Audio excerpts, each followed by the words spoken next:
내가 너희에게 해준 아파트, 그리고 물려주려던 현금. 전부 다 취소야.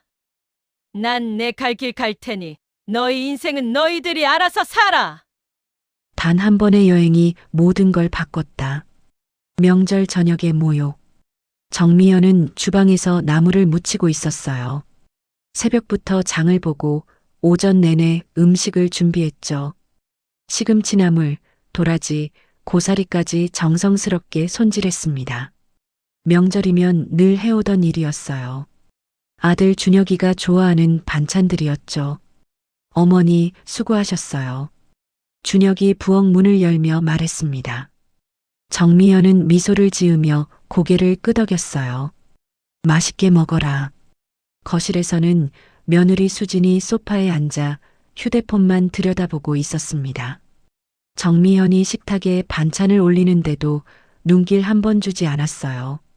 준혁이 수진에게 말했죠. 여보, 어머니 음식 정말 맛있어. 한번 먹어봐. 수진은 한숨을 내쉬며 냉장고로 걸어갔습니다. 냉장고 문을 거칠게 열고 생수병을 꺼냈어요. 나는 배달 음식 시킬게요. 이런 거 먹으면 속이 안 좋아서. 문을 쾅 닫는 소리가 주방까지 들렸습니다. 정미연의 손이 잠깐 멈췄어요. 준혁은 난처한 표정으로 어머니와 아내를 번갈아 봤죠. 여보, 그렇게 말하면. 뭐가 어때서요? 내 돈으로 시키는데. 수진이 다시 소파에 앉으며 말했습니다. 정미연은 아무 말 없이 설거지를 시작했어요. 물소리가 정막을 채웠죠. 저녁 식사 후 정미연은 자기 방으로 들어가려 했습니다. 거실을 지나는데 수진의 휴대폰 화면이 눈에 들어왔어요. 수진은 친구들과 단체 채팅 중이었죠. 화면에는 정미연의 뒷모습 사진이 보였습니다. 우리 시어머니는 우리한테 빌부터 사는데 보면 짜증나. 매일 집에 처박혀서 뭐 하는 건지. 남을 반찬만 계속 만들어대. 먹지도 않는데. 친구들의 웃음 이모티콘이 줄줄이 달려 있었어요. 정미연은 그 자리에 얼어붙었습니다. 가슴이 철렁 내려앉았죠. 수지는 정미연이 서 있는 것도 모른 채 계속 메시지를 보냈어요. 시어머니랑 사는 거 진짜 지옥이야. 정미연은 천천히 자기 방으로 걸어 들어갔습니다. 문을 닫고 불을 끄지 않았어요.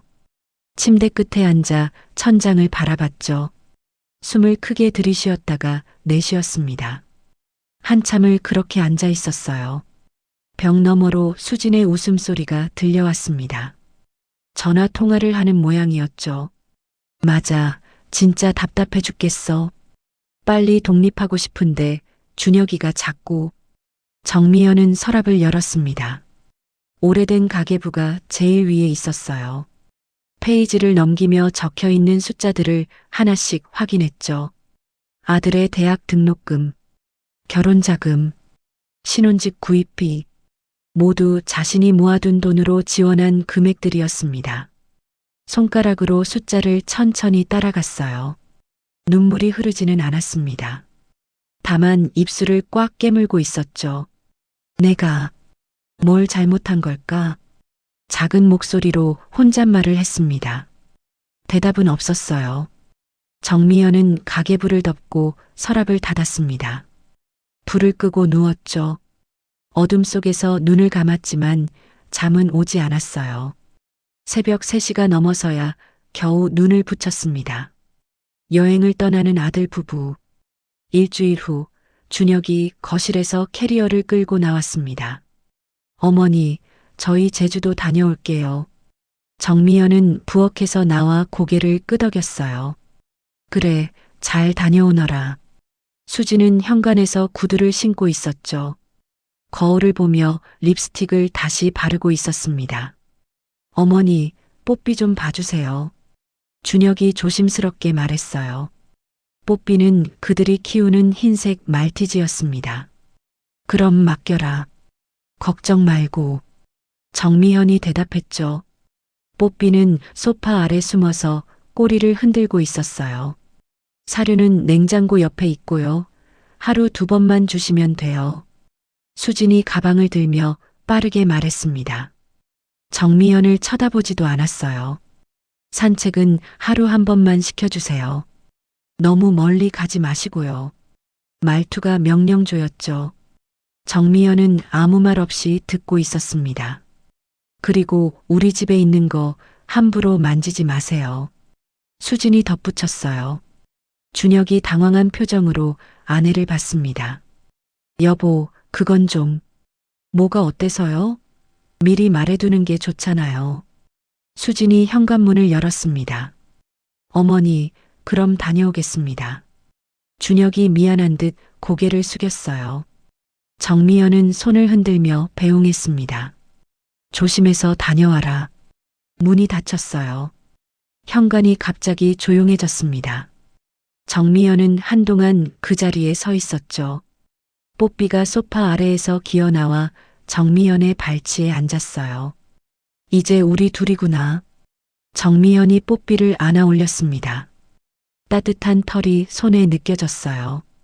뽀삐는 정미연의 얼굴을 핥았죠. 배고프지? 밥 줄게. 정미연은 부엌으로 가서 사료를 그릇에 담았습니다. 뽀삐는 꼬리를 흔들며 사료를 먹기 시작했어요. 정미연은 거실 소파에 앉았죠. 집안이 너무 조용했습니다. 시계 초침 소리만 똑딱똑딱 들렸어요. 정미연은 휴대폰을 꺼내 들었습니다. 통화 기록을 확인했어요. 가장 최근 통화는 2주 전이었죠. 친구 영숙이와의 통화였습니다. 전화라도 해볼까? 혼잣말을 했지만 전화를 걸지는 않았어요. 휴대폰을 다시 내려놓았습니다. 오후가 되자 정미연은 뽀삐의 목줄을 챙겼어요. 산책 가자. 뽀삐가 신나서 빙글빙글 돌았죠. 아파트 단지를 천천히 걸었습니다. 봄볕이 따뜻했어요. 벤치에 앉아 있는 다른 노인들이 보였죠. 모두 삼삼오오 모여 이야기를 나누고 있었습니다. 정미연은 그냥 지나쳤어요. 끼어들 용기가 나지 않았죠. 집으로 돌아오는 길에 병원 앞을 지났습니다. 정기검진 받으러 가야 하는데 정미연은 발걸음을 멈췄어요. 병원 간판을 한참 바라봤습니다. 내일 가야겠다. 혼잣말을 하고 다시 걸었어요. 집에 도착해서 뽀삐에게 물을 줬습니다. 자신도 물 한 잔을 마셨죠. 저녁을 차릴 시간이었어요. 하지만 식욕이 없었습니다. 냉장고를 열었다가 그냥 닫았어요. 나 혼자 뭘 해먹나? 식탁에 앉아 창밖을 바라봤습니다. 해가 지고 있었어요. 노을이 붉게 물들고 있었죠. 뽀삐가 다가와 정미연의 발등에 턱을 올렸습니다. 괜찮아, 괜찮아. 정미연이 뽀삐를 쓰다듬었어요. 밤이 깊어갔습니다. 정미연은 침대에 누워 천장을 봤어요. 내일 뭘 해야 할까 생각했죠. 병원에 가야 한다는 것만 떠올랐습니다. 그리고 은행도 가봐야겠네. 작게 중얼거렸어요. 이유는 자신도 정확히 몰랐습니다. 그냥 가야 할 것 같았어요. 눈을 감았죠. 이번엔 생각보다 빨리 잠이 들었습니다. 조용한 준비. 다음 날 아침 정미연은 평소보다 일찍 일어났습니다. 뽀삐에게 사료를 주고 물을 갈아줬어요. 잘 있어. 금방 올게. 뽀삐를 쓰다듬고 현관을 나섰죠. 병원까지는 버스로 새 정거장이었습니다. 정미연은 창밖을 내다보며 조용히 앉아 있었어요. 병원 대기실은 사람들로 붐볐죠. 대부분 정미연과 비슷한 연배의 노인들이었습니다. 정미연님, 진료실로 들어오세요. 간호사가 이름을 불렀어요. 정미연은 자리에서 일어나 안으로 들어갔습니다. 요즘 어디 불편한 데는 없으세요? 의사가 차트를 보며 물었죠. 아니요, 괜찮습니다. 정미연이 대답했어요. 혈압을 재고 청진기로 심장 소리를 들었습니다. 건강하시네요. 나이에 비해 상태가 아주 좋으세요. 의사가 미소를 지었죠. 약은 그대로 드시면 됩니다. 처방전을 내밀었어요. 정미연은 처방전을 받아들고 나왔습니다. 약국 앞을 지나쳤어요. 약은 나중에 타기로 했죠. 지금은 다른 곳에 가야 했습니다. 은행까지 걸어갔어요. 10분 정도 걸렸죠. 은행 문을 열고 들어서자 시원한 에어컨 바람이 불었습니다. 번호표를 뽑았어요. 37번이었죠. 의자에 앉아 기다렸습니다. 주변을 둘러봤어요. 젊은 직장인들이 급하게 업무를 보고 있었죠. 37번 고객님, 3번 창구로 오세요. 안내 방송이 나왔습니다. 정미연은 창구로 걸어갔어요. 어떻게 도와드릴까요? 직원이 밝게 웃으며 물었죠. 통장 잔액을 확인하고 싶어요. 정미연이 통장 3개를 꺼내 놓았습니다. 직원이 통장을 하나씩 기계에 넣었어요. 첫 번째 통장은 2,300만 원이시고요. 프린터에서 용지가 나왔죠. 두 번째는 1,800만 원입니다. 다시 용지가 인쇄됐어요. 세 번째는 정기예금인데 9억 4,500만 원이시네요. 남편의 보험 보상금을 최근 승소하여 받게 된 금액이었다. 직원이 통장을 돌려줬습니다. 합계가 9억 8,600만 원이십니다. 정미연은 고개를 끄덕였어요. 이 돈을 전부 찾고 싶은데요. 직원의 표정이 순간 굳었습니다. 네, 전액 말씀이신가요? 네, 전부요. 정미연의 목소리는 단호했어요. 고액 인출은 지점장 승인이 필요한데요. 직원이 난처한 표정을 지었죠. 괜찮아요. 기다릴게요. 정미연이 말했습니다. 직원은 자리에서 일어나 안쪽으로 들어갔어요. 잠시 후 50대로 보이는 남자가 나왔습니다. 고객님, 제가 지점장입니다. 혹시 급하게 쓰실 일이 있으신가요? 지점장이 의자를 당겨 앉으며 물었어요. 네, 급한 일이 있어서요. 정미연이 차분하게 대답했죠. 이렇게 큰 금액은 카드로 이체하시는 게 안전한데요. 지점장이 조심스럽게 권했습니다. 현금이 필요해요. 정미연은 물러서지 않았어요. 지점장이 잠시 고민하더니 고개를 끄덕였죠. 알겠습니다. 신분증 확인 부탁드립니다. 정미연은 지갑에서 주민등록증을 꺼냈어요. 서류 작성에 20분이 걸렸습니다. 도장을 찍고 서명을 여러 번 했어요. 금고에서 현금 준비하는데 30분 정도 걸립니다. 직원이 안내했죠. 정미연은 대기 의자에 앉았습니다. 손을 가지런히 무릎 위에 올려놓았어요.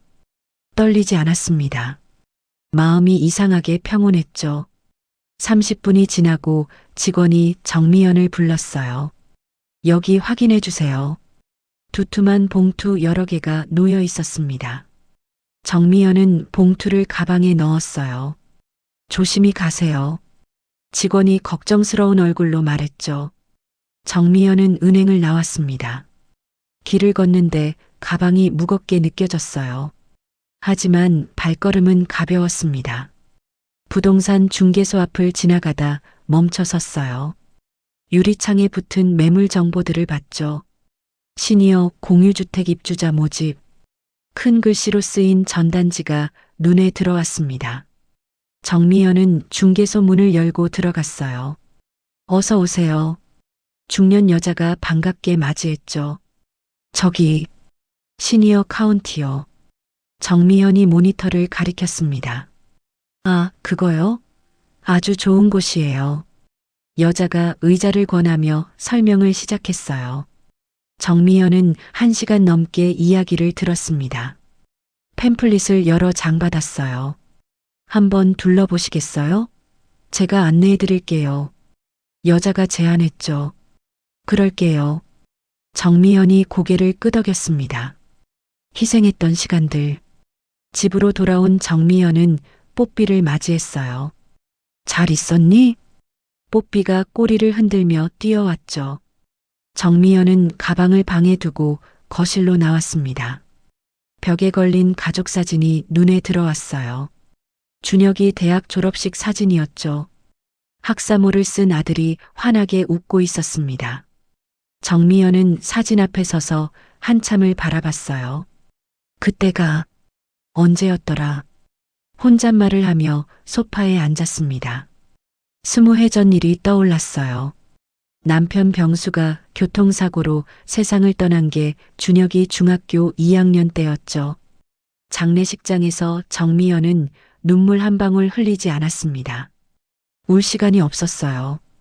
아들을 키워야 했으니까요. 병수가 남긴 건 빚뿐이었습니다. 보험도 없었어요. 정미연은 장례를 치른 다음 날부터 일자리를 알아봤죠. 동네 김밥집에서 일을 시작했습니다. 새벽 4시에 출근해서 저녁 9시에 퇴근했어요. 주말도 없었죠. 손은 늘 쌀을 씻고 김을 말아 거칠어졌습니다. 허리가 끊어질 것처럼 아팠어요. 그래도 참았죠. 준혁이가 학원에 가려면 돈이 필요했으니까요. 엄마, 저 학원 안 다녀도 돼요. 준혁이 어느 날 말했었죠. 무슨 소리야? 넌 공부 잘하잖아. 정미연은 웃으며 대답했어요. 사실 그날 허리가 너무 아파서 병원에 가고 싶었습니다. 하지만 병원비가 아까워 참았죠. 준혁은 기대를 저버리지 않았어요. 성적이 늘 상위권이었습니다. 고3 담임 선생님이 전화를 했었죠. 준혁이 어머니 서울대 갈 수 있어요. 정미연은 전화를 끊고 한참을 울었습니다. 기쁨의 눈물이었어요. 하지만 합격 통지서를 받은 다음 날부터 고민이 시작됐죠. 등록금을 어떻게 마련할지. 김밥집 사장님께 부탁했습니다. 사장님, 제가 이 가게를 인수하고 싶은데요. 사장님은 은퇴를 생각하던 참이었어요. 권리금이 꽤 나가는데. 정미연은 은행에서 대출을 받았습니다. 전세 보증금의 반을 빼서 보탰어요. 그렇게 가게 주인이 됐죠. 더 바쁘게 일했습니다. 새벽 3시에 일어나 재료를 준비했어요. 밤 10시가 넘어서야 집에 들어왔죠. 준혁은 대학에 다니면서 아르바이트를 했습니다. 엄마, 제가 돈 벌게요. 너는 공부나 해. 엄마가 다 할게. 정미연은 아들의 손을 잡았어요. 4년이 흘렀습니다. 준혁은 무사히 졸업했어요. 취직도 금방 됐죠. 정미연은 가게 앞에서 혼자 소주를 마셨습니다. 이제 좀 살만하겠구나. 그렇게 생각했어요. 그런데 2년 후 준혁이 여자친구를 데려왔습니다. 엄마, 제 여자친구 수진이에요. 수진은 예쁘고 똑똑해 보였어요. 대기업 다닌다고 했죠. 어머니, 잘 부탁드려요. 수진은 공손하게 인사했습니다. 정미연은 기분이 좋았어요. 아들이 좋은 사람을 만났다고 생각했죠. 결혼 이야기가 나왔습니다. 엄마, 우리 결혼하려고요. 그래, 잘 됐다. 정미연은 진심으로 기뻤어요. 하지만 문제가 있었습니다. 신혼집 구입 금액이었죠. 수진 쪽에서 반을 낸다고 했어요. 나머지 반은 준혁이 내야 했죠. 준혁의 저축만으로는 부족했습니다. 정미연은 가게를 팔았어요. 10년 넘게 운영한 가게였죠. 그 돈으로 아들의 결혼 자금을 댔습니다. 엄마, 미안해요. 무슨 소리야?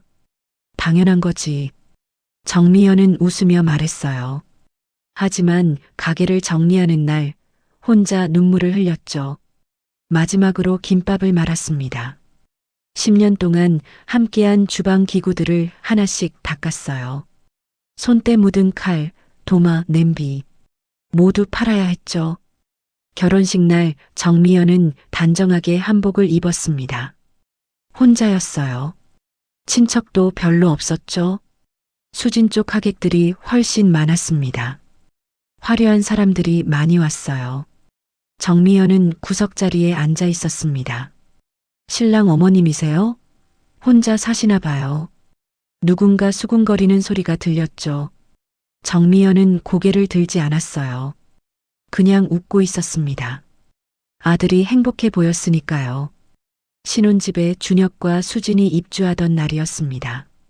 엄마는 어디 사실 거예요? 수진이 물었죠. 작은 원룸 얻어서 살게. 같이 사시는 건 어때요? 준혁이 제안했습니다. 아니야, 너희끼리 사는 게 좋지. 정미연은 손을 저었어요. 사실 같이 살고 싶었습니다. 하지만 며느리 눈치가 보였죠. 원룸에서 2년을 살았어요. 좁고 습한 방이었습니다. 여름엔 더웠고 겨울엔 추웠죠.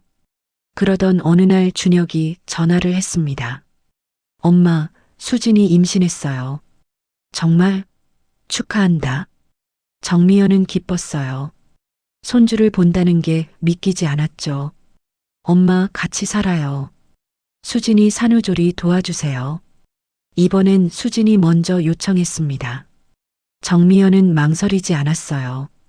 그래, 그렇게 하자. 원룸을 정리하고 아들 집으로 들어갔습니다. 손녀 민지가 태어났어요.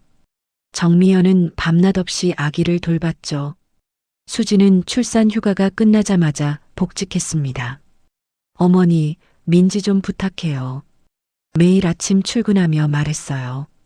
정미연은 하루 종일 민지와 함께 있었습니다. 기저귀를 갈고 분유를 먹이고 재웠죠. 허리는 다시 아프기 시작했어요.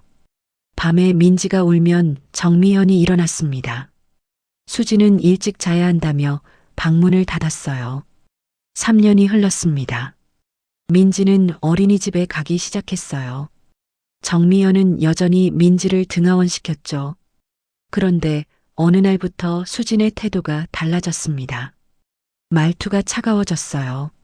어머니, 설거지 제대로 안 하셨네요. 집에만 계시는데 청소는 왜 이래요? 작은 일에도 트집을 잡았죠. 정미연은 아무 말도 하지 않았습니다. 더 열심히 집안일을 했어요. 하지만 수진의 눈빛은 점점 더 차가워졌습니다. 정미연은 사진에서 눈을 떼었어요. 뽀삐가 무릎에 올라와 있었죠. 내가 뭘 잘못한 걸까? 눈물이 흘렀습니다. 이번엔 참을 수가 없었어요. 결심의 실행.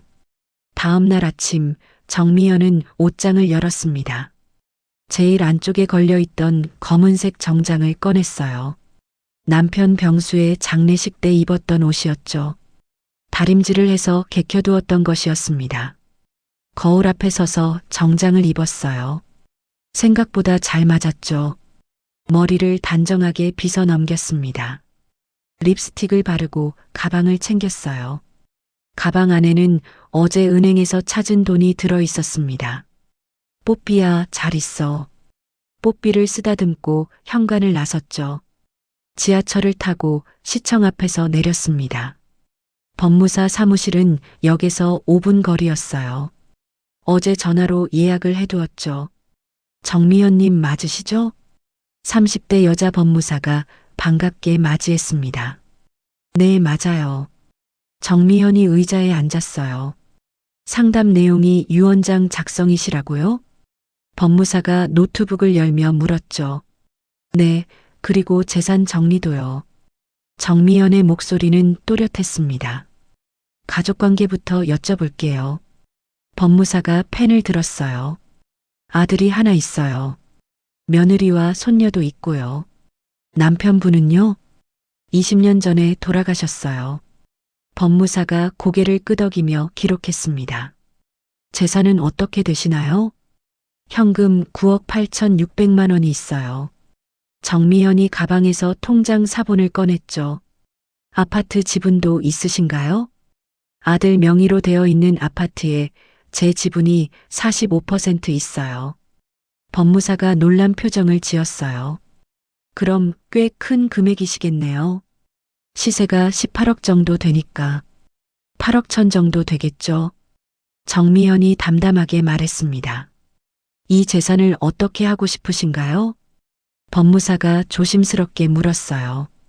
정미연은 가방에서 메모지를 꺼냈습니다. 미리 적어온 내용이었죠. 현금 9억 8,600만 원 중에서 3억은 소망 고아원에 기부하고 싶어요. 법무사가 빠르게 타이핑했습니다. 나머지 6억 8,600만 원은요? 일부만 은빛 시니어 카운티 입주 보증금으로 쓸 거예요. 아, 거기 아시는군요. 좋은 곳이죠. 법무사가 고개를 끄덕였어요. 아파트 지분은요? 아들에게 증여한 걸 취소하고 싶어요. 법무사의 손이 멈췄습니다. 취소요? 네, 가능한가요?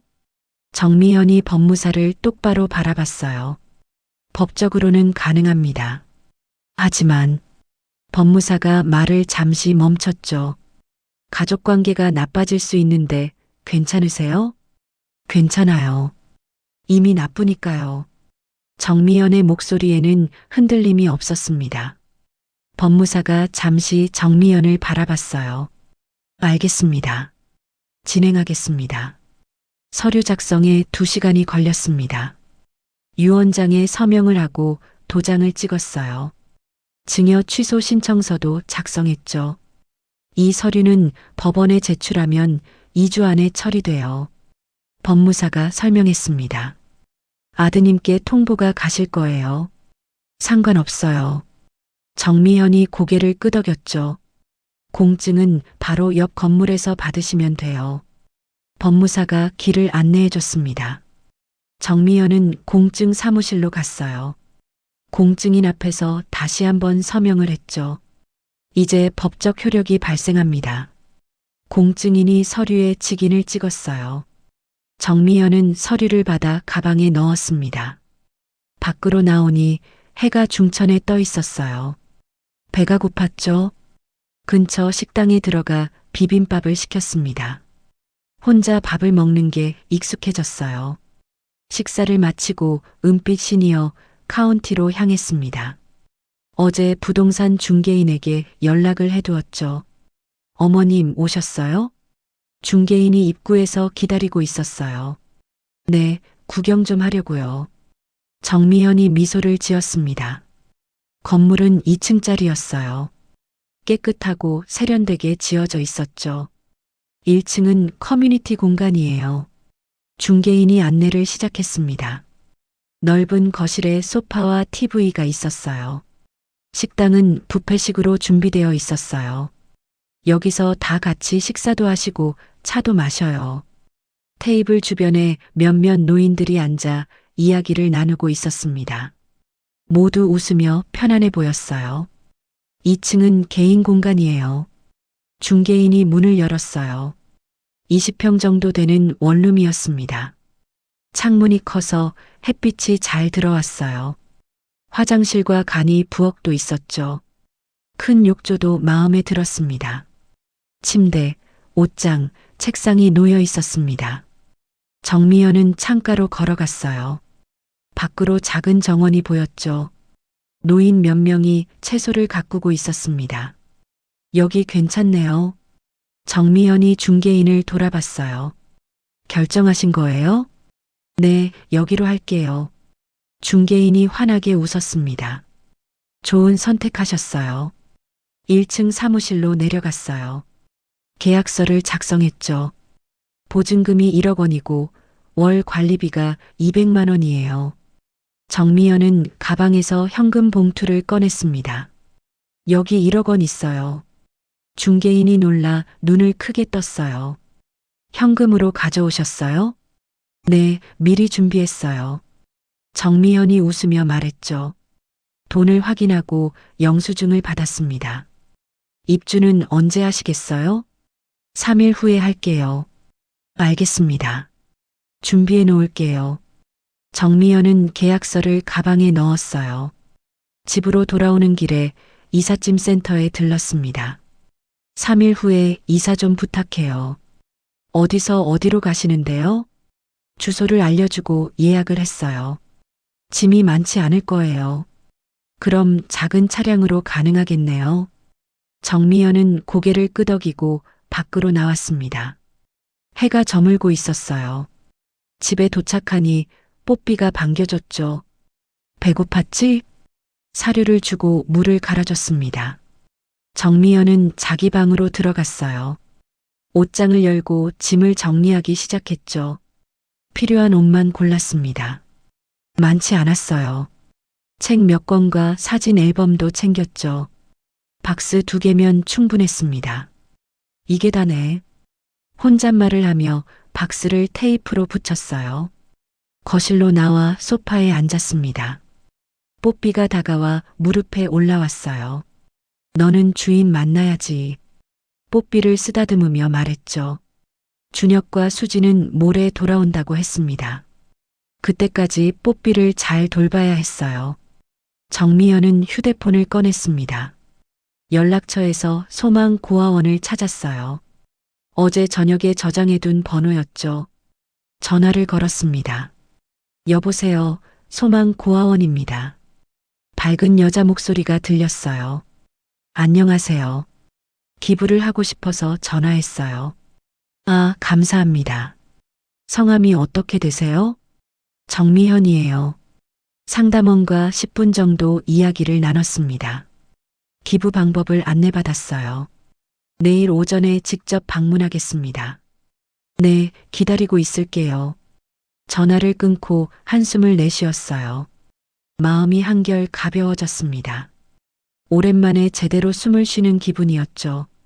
돌아오는 날, 여기 비어있는 방이에요. 다음 날 오전, 정미연은 소망 고아원을 찾아갔습니다. 2층짜리 낡은 건물이었어요. 하지만 정원은 깨끗하게 관리되어 있었죠. 아이들의 웃음소리가 들렸습니다. 어서 오세요.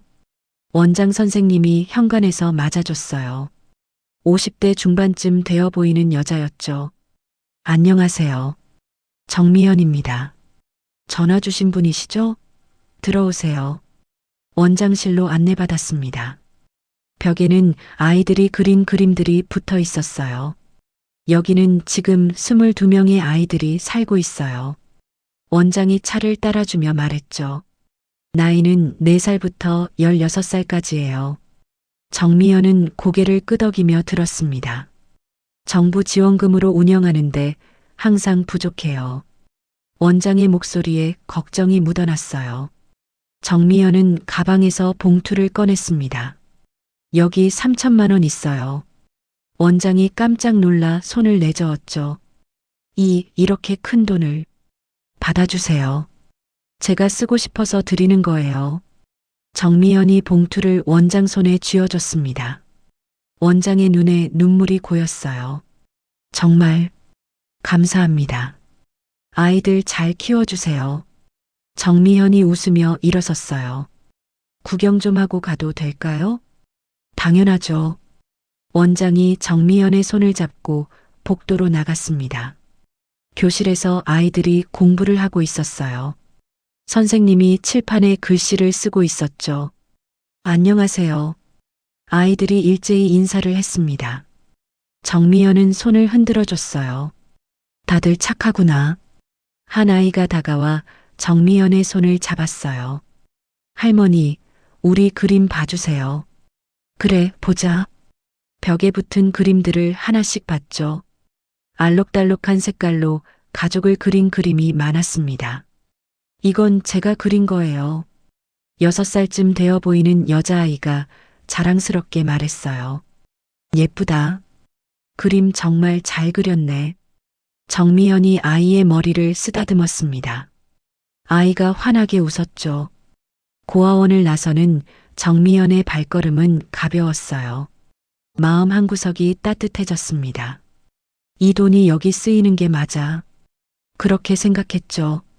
집으로 돌아오니 오후 2시였습니다. 뽀삐가 문 앞에서 기다리고 있었어요. 산책 가자. 목줄을 채우고 밖으로 나갔죠. 평소보다 더 멀리 걸었습니다. 아파트 단지를 벗어나 공원까지 갔어요. 벤치에 앉아 뽀삐를 바라봤습니다. 뽀삐는 풀밭에서 신나게 뛰어다니고 있었죠. 마지막 산책이구나. 정미연은 휴대폰을 꺼냈어요. 준혁에게서 온 메시지가 있었습니다.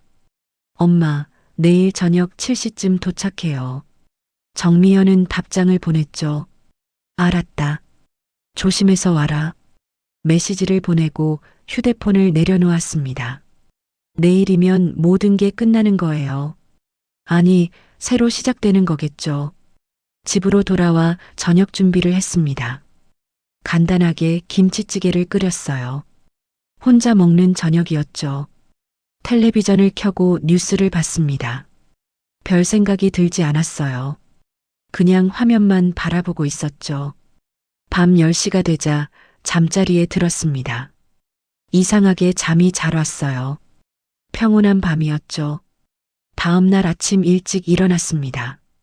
오늘이 이 집에서 보내는 마지막 날이었어요. 집안을 꼼꼼히 청소했죠. 화장실도 닦고 부엌도 정리했습니다. 거실 바닥도 걸레질을 했어요. 깨끗하게 해놔야지. 혼잣말을 하며 손을 움직였죠. 점심때쯤 이삿짐 센터에서 전화가 왔습니다. 오후 3시에 가도 될까요? 네, 괜찮아요. 정미현이 대답했어요. 3시 정각에 초인종이 울렸습니다. 젊은 남자 둘이 들어왔어요. 짐이 이게 다예요? 박스 2개를 보며 물었죠. 네, 이게 전부예요. 금방 끝나겠는데요. 남자들이 박스를 들고 나갔습니다. 정미연은 마지막으로 집안을 둘러봤어요. 3년 동안 살았던 공간이었죠. 하지만 아쉬움은 없었습니다. 오히려 후련했어요. 거실 탁자 위에 봉투 2개를 놓았습니다. 하나는 준혁에게라고 적혀 있었어요. 다른 하나는 수진에게였죠. 봉투 안에는 각각 편지가 들어 있었습니다. 정미연이 어젯밤 정성껏 쓴 편지였어요. 준혁에게 보내는 편지에는 이렇게 적었죠. 준혁아, 엄마는 이제 엄마 인생을 살고 싶구나. 너를 키우느라 행복했어. 하지만 이제는 엄마도 내 시간이 필요해. 이해해 주렴. 사랑한다.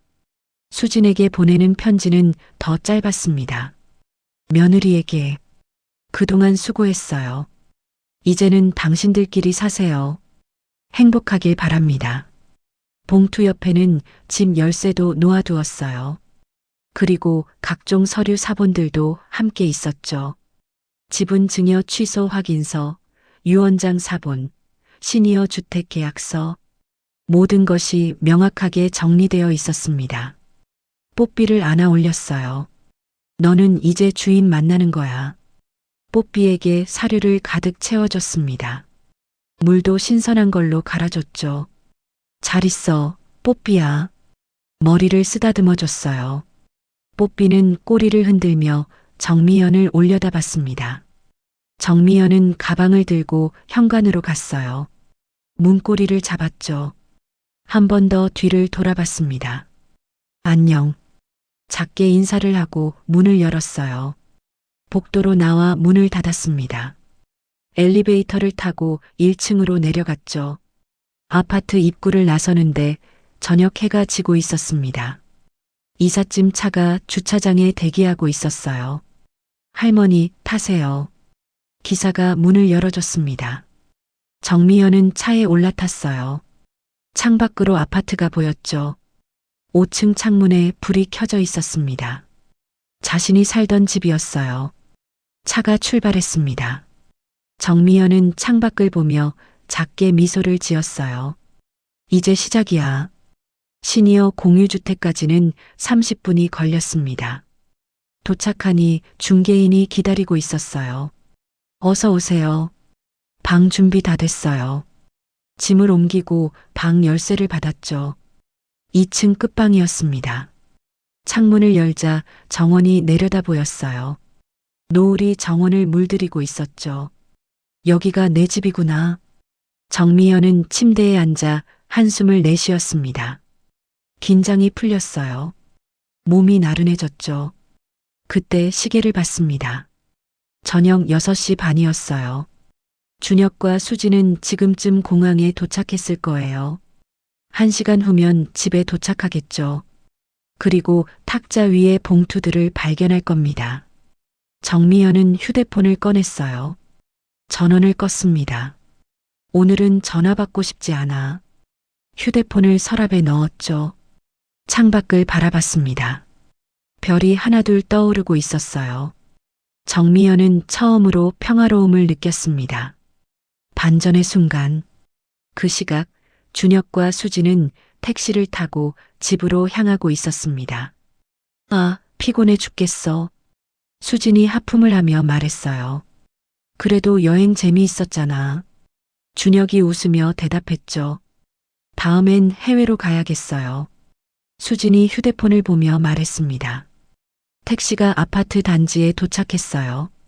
짐을 끌고 엘리베이터를 탔죠. 뽀삐 보고 싶다. 수진이 중얼거렸습니다. 5층에서 내려 현관문을 열었어요. 다녀왔습니다. 수진이 큰 소리로 외쳤죠. 하지만 대답이 없었습니다. 집안이 조용했어요.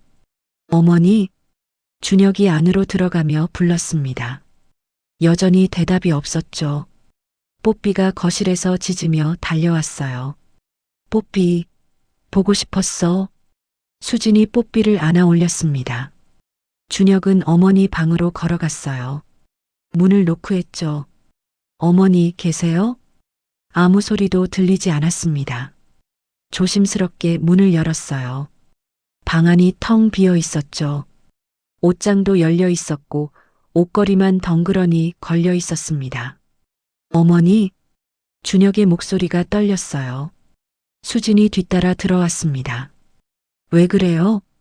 어머니가 안 계세요. 뭐? 두 사람은 급히 집안을 살펴봤어요. 화장실도 부엌도 거실도 확인했죠. 정미연은 어디에도 없었습니다. 이상한데. 준혁이 휴대폰을 꺼냈어요. 어머니께 전화를 걸었죠. 신호음만 울리고 받지 않았습니다. 전화도 안 받으시네. 수진이 거실로 나갔어요. 탁자 위에 뭔가 놓여 있는 게 보였죠. 여보, 여기 봐요. 수진이 봉투 2개를 들어 올렸습니다. 준혁이 달려왔어요. 이게 뭐지? 자기 이름이 적힌 봉투를 받아들었죠. 손이 떨렸습니다. 봉투를 뜯었어요. 안에서 편지와 여러 장의 서류가 나왔죠. 편지를 먼저 읽었습니다. 어머니의 정갈한 글씨였어요. 준혁아, 엄마는 이제 엄마 인생을 살고 싶구나.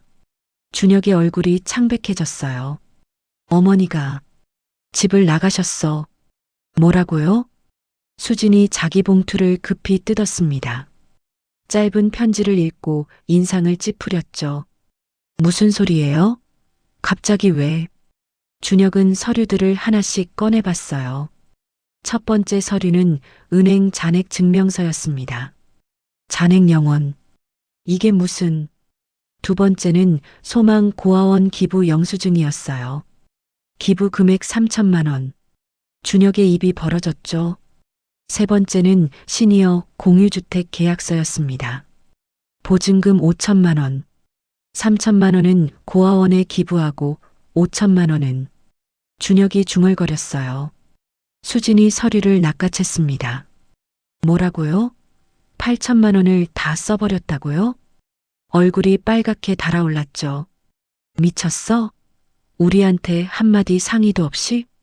수진이 소리를 질렀습니다. 준혁은 다음 서류를 꺼냈어요. 손이 더 심하게 떨렸죠. 부동산 지분 증여 취소 확인서. 이건 뭐야? 준혁의 목소리가 나오지 않았어요. 수진이 서류를 빼서 읽었습니다. 아파트 지분을 취소했다고? 비명을 지르다시피 했죠. 1억 8천만 원이 날아간 거잖아요. 수진의 손이 부들부들 떨렸어요. 준혁은 소파에 주저앉았습니다. 머리를 감싸쥐었죠. 어머니가 왜 이러시는 거야? 수진은 아파트 안을 왔다 갔다 했어요. 말도 안 돼. 말도 안 돼. 휴대폰을 꺼내 정미연에게 전화를 걸었죠. 연결되지 않았습니다. 전화도 안 받아. 수진이 휴대폰을 소파에 던졌어요. 준혁은 어머니의 편지를 다시 읽었습니다. 너를 키우느라 행복했어.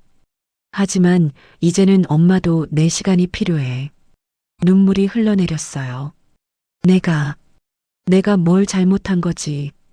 수진은 자기 방으로 들어가 문을 쾅 닫았습니다. 안에서 물건 던지는 소리가 들렸죠.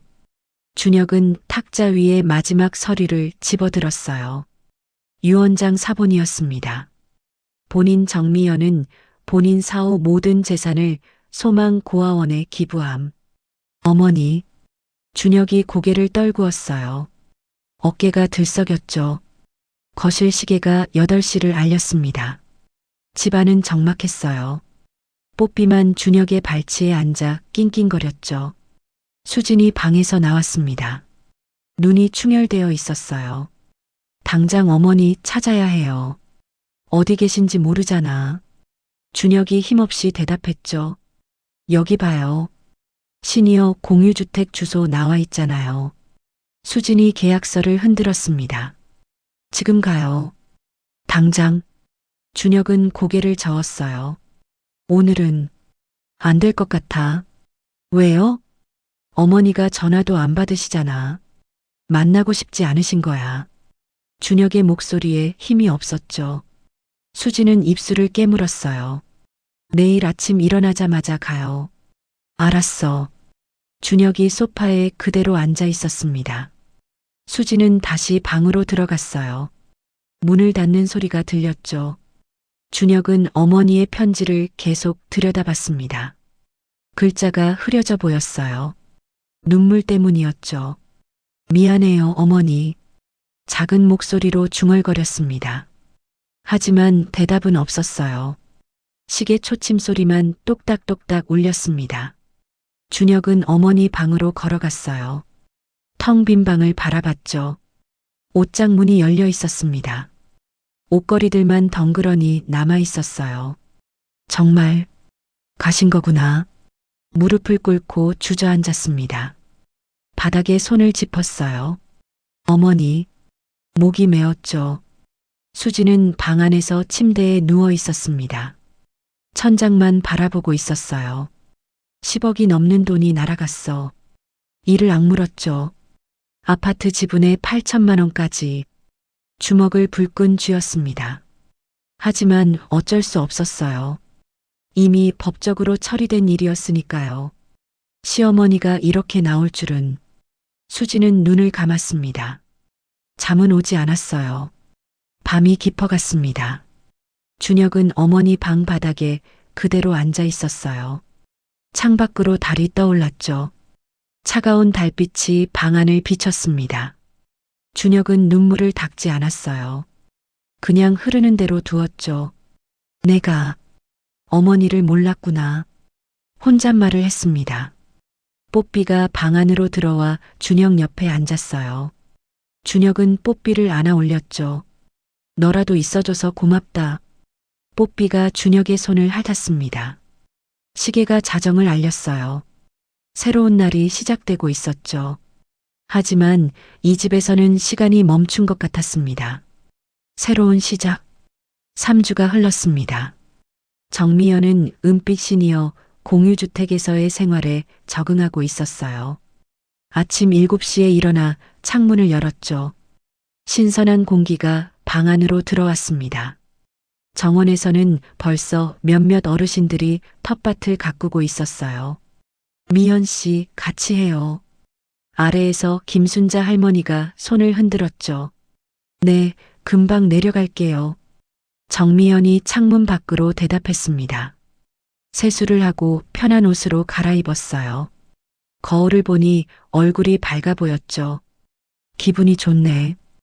혼잣말을 하며 미소 지었습니다. 1층으로 내려가 부엌으로 갔어요. 이미 몇몇 어르신들이 아침 준비를 하고 있었죠. 미연 씨, 계란찜 만들었어요. 드세요. 박영희 할머니가 그릇을 내밀었습니다. 감사합니다. 정미연이 받아서 식탁에 앉았어요. 5명의 어르신이 함께 식사를 했죠. 오늘 날씨 좋은데 산책 가실래요? 최철수 할아버지가 물었습니다. 좋아요.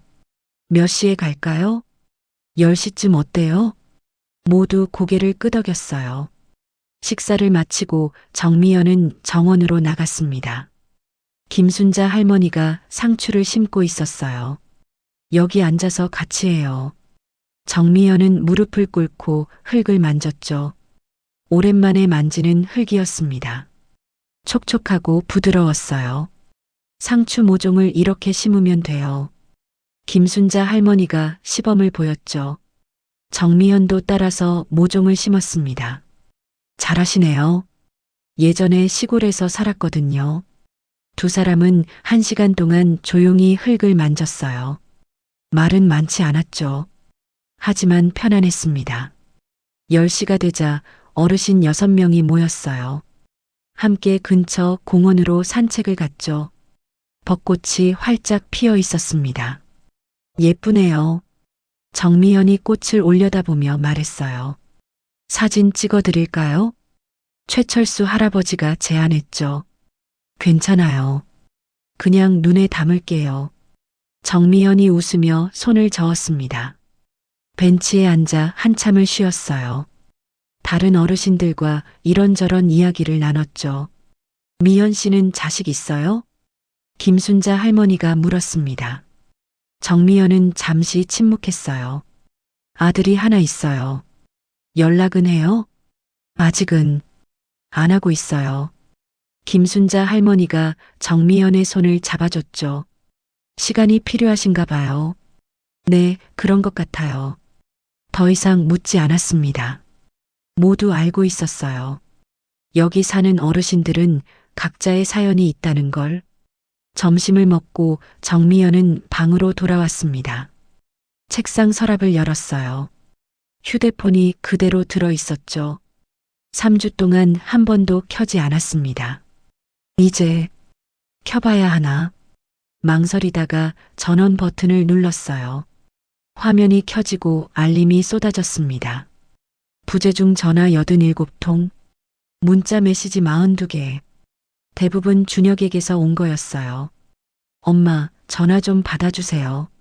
엄마, 보고 싶어요. 엄마, 제발 한 번만 만나요. 메시지를 하나씩 읽었습니다. 가슴이 먹먹해졌어요. 하지만 아직은 아니었죠. 마지막 메시지는 어제 날짜였습니다. 엄마, 주말에 찾아가도 될까요? 할 말이 있어요. 정미연은 한참을 고민했어요. 손가락이 화면 위에서 머뭇거렸죠. 그래, 이제는 만나야겠지. 답장을 입력했습니다. 일요일 오후 2시에 와라. 1층 거실에서 보자. 전송 버튼을 눌렀어요. 곧바로 준혁에게서 답장이 왔죠. 네, 엄마. 꼭 갈게요. 사랑해요. 정미연은 휴대폰을 내려놓았습니다. 창밖을 바라봤어요. 하늘이 맑았죠. 오후 3시 정미연은 자원봉사센터에 갔습니다. 매주 월요일과 목요일에 가기로 한 곳이었어요. 어린이 도서관에서 아이들에게 책을 읽어주는 일이었죠. 할머니, 아이들이 반갑게 뛰어왔습니다. 오늘은 무슨 책 읽어주실 거예요? 6살 민수가 물었어요. 오늘은 흥부와 놀부 읽어줄까? 좋아요. 아이들이 자리에 앉았죠. 정미연은 책을 펼쳐 읽기 시작했습니다. 목소리가 또렷했어요. 아이들은 눈을 반짝이며 들었죠. 1시간 동안 책을 읽어줬습니다. 아이들은 아쉬워했어요. 할머니, 다음에 또 와요. 그럼 목요일에 또 올게. 정미연이 아이들의 머리를 쓰다듬어 줬어요. 집으로 돌아오는 길에 우체통을 확인했습니다. 편지 한 통이 와 있었어요. 소망 고아원에서 보낸 거였죠. 봉투를 뜯었습니다. 아이들이 그린 그림 카드가 들어 있었어요. 정미연 할머니, 감사합니다. 사랑해요. 알록달록한 글씨로 쓰여 있었죠. 정미연은 카드를 가슴에 안았습니다. 눈가가 촉촉해졌어요. 고맙구나. 방으로 돌아와 카드를 책상 위에 놓았습니다. 매일 볼 수 있는 곳이었죠. 저녁 6시 식당에서 저녁을 먹었어요. 오늘은 박영희 할머니가 김치찌개를 끓였습니다. 맛있어요. 정미연이 숟가락을 들며 말했죠. 내일은 미연 씨가 한번 해봐요. 그럴까요? 제가 비빔밥 잘 만들어요. 오, 기대되는데요. 식사 후에는 거실에서 함께 TV를 봤습니다. 드라마를 보며 이야기를 나눴어요. 저 배우 멋있네요. 맞아요. 연기도 잘하고 웃음소리가 거실에 가득했죠. 밤 9시가 되자 정미연은 방으로 올라갔습니다. 샤워를 하고 편한 잠옷으로 갈아입었어요. 침대에 누워 천장을 바라봤죠. 행복하네. 작게 중얼거렸습니다. 진심이었어요. 오랜만에 느끼는 평화였죠. 일요일이 되었습니다. 정미연은 아침 일찍 일어나 준비를 했어요. 깔끔한 옷을 입고 머리를 단정하게 빗었죠. 거울을 보니 긴장된 표정이었습니다. 괜찮아. 잘할 수 있어. 자신에게 말했어요. 오후 1시 50분 1층 공용 거실로 내려갔습니다. 소파에 앉아 기다렸죠. 2시 정각 현관 초인종이 울렸습니다. 관리인이 문을 열어줬어요. 준혁이 들어왔습니다. 혼자였어요. 수지는 오지 않았죠. 준혁은 어머니를 보자마자 멈춰 섰습니다. 어머니, 목소리가 떨렸어요.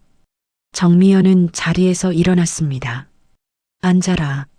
준혁이 소파에 앉았어요. 정미연은 그 맞은편에 앉았죠. 잘 지냈니?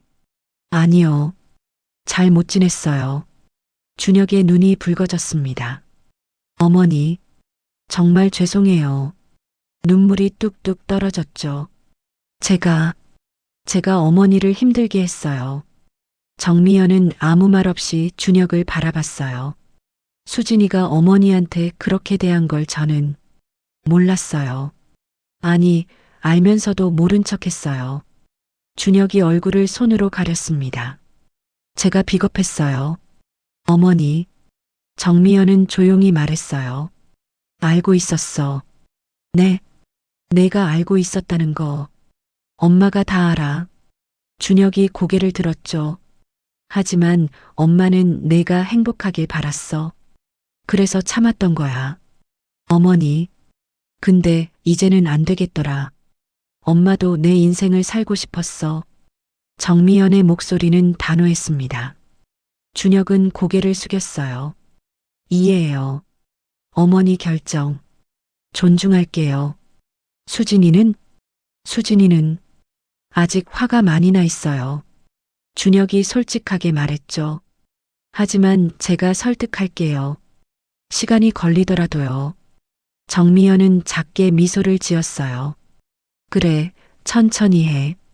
어머니, 가끔 연락해도 돼요? 그럼. 엄마가 여기 핸드폰도 켰잖니. 준혁이 처음으로 웃었습니다. 근데 어머니, 여기는 어때요? 좋아. 정말 좋아. 정미연의 얼굴이 밝아졌어요. 친구들도 생겼고 매일 할 일도 있고 다행이에요. 너도 이제 내 인생 살아. 수진이랑 민지랑 행복하게. 준혁이 다시 눈물을 흘렸어요. 사랑해요, 어머니. 나도 사랑한다. 정미연이 준혁의 손을 잡아줬죠. 따뜻했습니다. 30분 후 준혁은 일어났어요. 이제 가봐야겠어요. 그래, 조심해서 가라. 현관까지 배웅했습니다. 준혁이 돌아서며 한 번 더 고개를 숙였어요.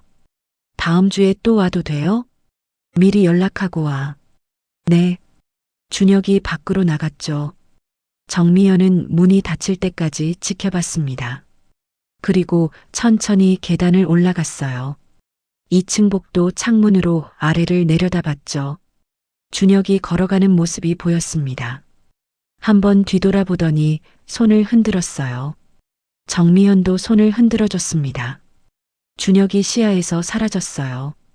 정미연은 자기 방으로 돌아갔습니다. 창가에 앉아 밖을 바라봤어요. 정원에서는 어르신들이 웃으며 이야기를 나누고 있었죠.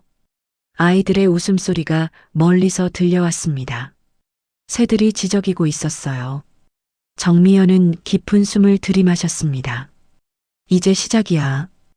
혼잣말을 했죠. 가슴이 벅차올랐어요. 두렵지 않았습니다. 오히려 설렜죠. 앞으로 어떤 일들이 있을지. 책상 위의 카드를 다시 봤어요. 아이들이 그린 무지개 그림이었죠. 나도 이제 내 무지개를 그려야지. 정미연은 일어나 옷을 갈아입었습니다. 아래층으로 내려갔어요. 미연 씨, 화분 좀 같이 옮길래요? 김순자 할머니가 불렀죠. 네, 갈게요. 정미연이 환하게 웃으며 대답했습니다. 햇살이 창문으로 쏟아져 들어왔어요. 따뜻했습니다. 정미연은 할머니와 함께 화분을 옮겼죠. 무거웠지만 힘이 났어요. 다 옮겼네요. 수고하셨어요. 차 한잔 할까요? 좋아요. 두 사람은 부엌으로 갔습니다. 따뜻한 녹차를 마시며 앉았어요. 창밖으로 노을이 지고 있었죠. 하늘이 붉게 물들고 있었습니다. 예쁘네요. 정미연이 중얼거렸어요. 정말 그러네요. 김순자 할머니도 함께 노을을 바라봤죠. 두 사람은 말없이 그 풍경을 즐겼습니다. 차가운 차 한 모금이 목을 타고 내려갔어요. 온몸이 따뜻해졌습니다. 정미연은 미소를 지었어요. 진짜 미소였죠. 오랜만에 느끼는 진심 어린 행복이었습니다. 이제 괜찮아. 작게 중얼거렸어요. 김순자 할머니가 정미연을 돌아봤죠. 뭐라고 하셨어요? 아, 아무것도 아니에요. 정미연이 웃으며 고개를 저었습니다. 그냥 행복하다고 혼잣말했어요. 그럼 됐죠.